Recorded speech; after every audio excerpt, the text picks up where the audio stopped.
DD News, Meghalaya. Drone or unmanned aerial vehicle technology is one of the state-of-art technology available with ICAR-NEH Umiam Institute. This technology is funded by ICAR under Submission on Agricultural Mechanization.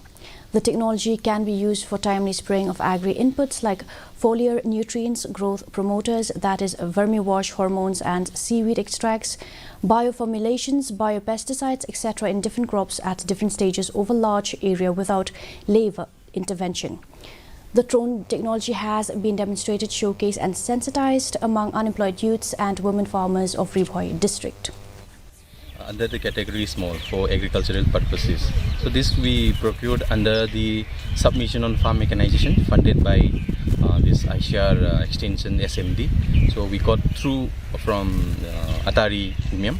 So last year during March we procured this one, and then we are demonstrating to the farmers, and we are also doing some research work to check their feasibility in the Umiam condition. And the approximate cost of this drone is around 10 lakhs.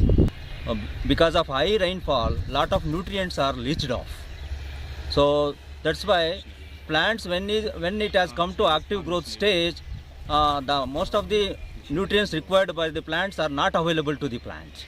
So plant come under stress. So during that time, if we provide foliar nutrients which are important for the plant growth like nitrogen, phosphorus and potassium and other micronutrients at active growth stage and also at flowering, so our crop growth will be good, and also the yield losses will be minimized, and that maximum yield we can achieve.